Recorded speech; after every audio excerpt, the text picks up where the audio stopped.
Good morning. This is Father Stephen Kelly from St. John's Church in Detroit, and we're continuing our series of daily morning meditations where we generally look at one or another of the lessons that are assigned for morning or evening prayer, what is known as the Daily Office Lectionary. And once again, Merry Christmas. We are celebrating the 12 days of Christmas. Today is the 5th day of Christmas. We began it on, of course, December 25th, and the 12 days of Christmas go until January 5th. Today is the 29th, and it is Sunday. So we are gathering together to worship the first Sunday after Christmas, and we are still celebrating Christmas. The hymns and the readings all have to do with the reminder of the birth of the Son of God, Jesus Christ. So for today, let's take a look at the lesson that's assigned for morning prayer from the book of the prophet Isaiah. Right? Isaiah has all those wonderful prophecies about the birth of the Son of God. And here's one of them, Isaiah 9, beginning at verse 2. The people that walked in darkness have seen a great light. They that dwell in the land of the shadow of death, upon them hath light shined. Thou hast multiplied the nation, and not increased the joy. They joy before thee according to the joy in harvest, and as men rejoice when they divide the spoil.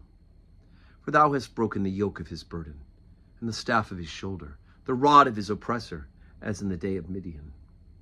For every battle of the warrior is with confused noise and garments rolled in blood, but this shall be with burning and fuel of fire.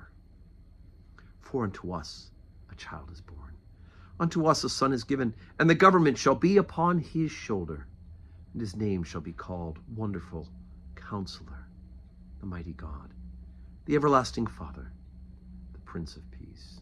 And the increase of his government and peace there shall be no end, upon the throne of David and upon his kingdom, to order it and to establish it with judgment and with justice from henceforth, even forever. The zeal of the Lord of hosts will perform this. Gee, Father, that sounds really familiar. Of course, it's Handel's Messiah, and I was actually singing it a couple of days ago when we had this same exact reading.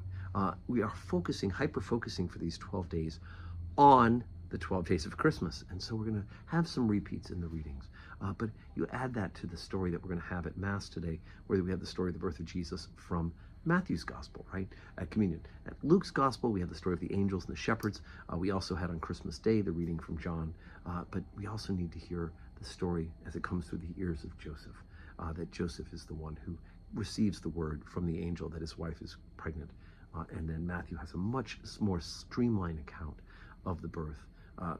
He didn't get the details that Luke received, or really the theological reflection that St. John has. St. John doesn't have an infancy narrative. St. John has what's called the prologue, right? And the Word was made flesh and dwelt among us. That's what we hear from John's Gospel. Okay, come to church.